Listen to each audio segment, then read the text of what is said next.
Good afternoon. Thank you for coming to our talk. I'm Silvia Cubiñá, the director of the Basel Museum, here a block away on Miami Beach. And this is Walead Beshty, artist. Hi, Walead. Hi. We opened the show last night. Do you want to talk about it a little bit? Let's start with the title. The title of the show is The Endless Renaissance, 6 Solo Artist Projects. So it's not a group show, it's a whole bunch of little artist projects, or not so little, and Walead is one of the 6.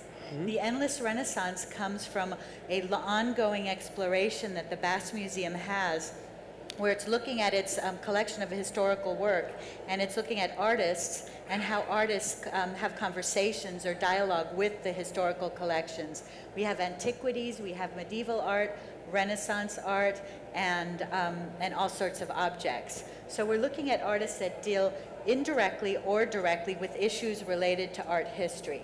So the Endless Renaissance started more or less in 2009, and already this year we've shown a few artists, and so we're here to talk to Walead about his experience in the show.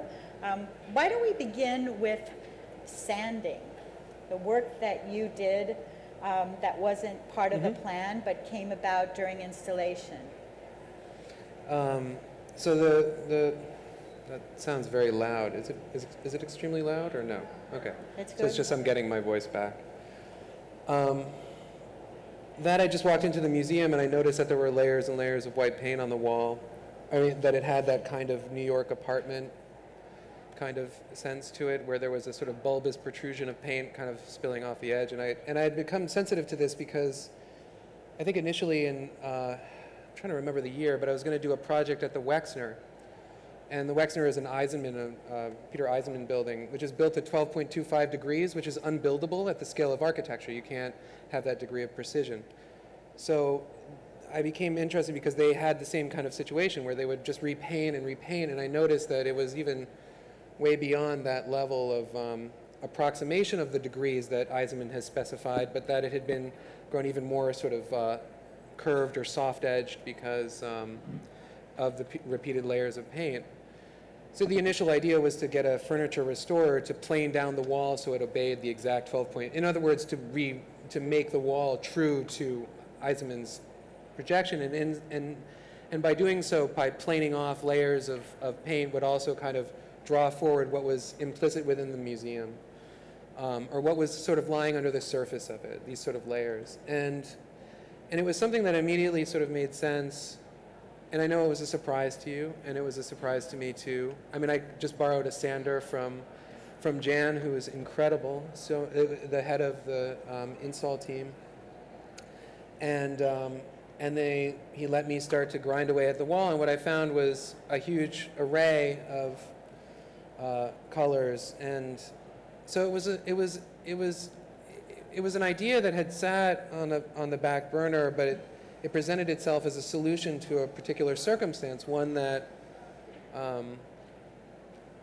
came back up and kind of solved an immediate problem for me, which was, a question of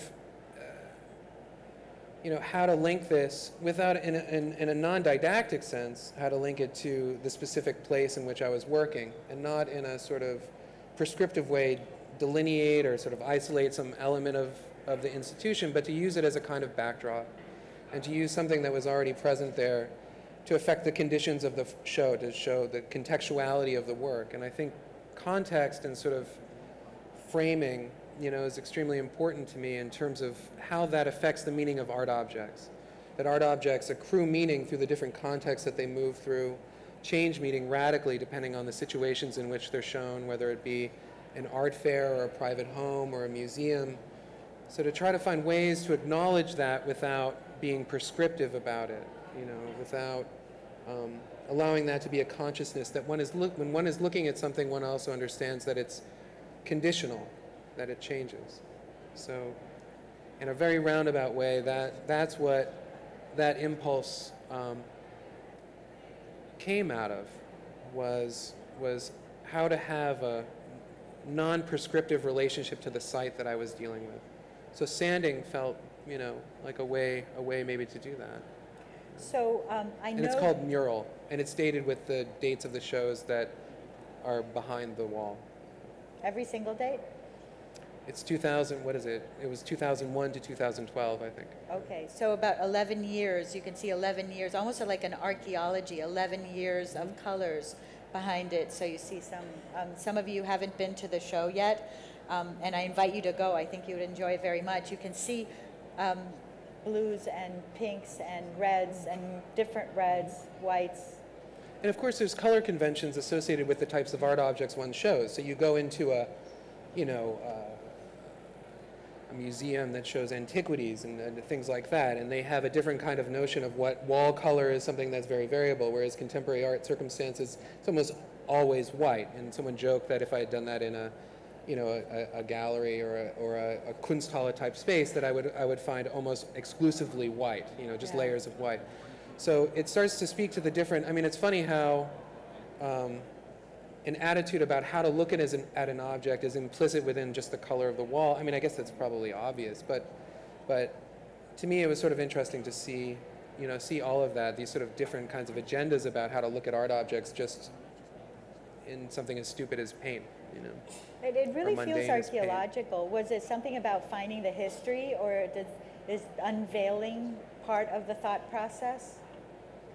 I don't think there's really history there, because there's not sort of the notion of historical time or history has an implicit relationship to comprehension of cause and effect and sort of movements over time, and there's nothing that I don't think that aesthetics or art objects really can teach history. I think history is language based. It's very much about language. Certainly art objects have a relationship or could be drawn into a historical lens, but I don't think that art is where one can learn history. I mean, I think they have and I think art objects have a very different kind of immediate function that, say, the historical narrative does not, or say that it's a different discourse. So to me, there is a proximity to maybe a historical discussion, but it's certainly not informative. You don't see the work and go, oh, I see, this is when a curator came and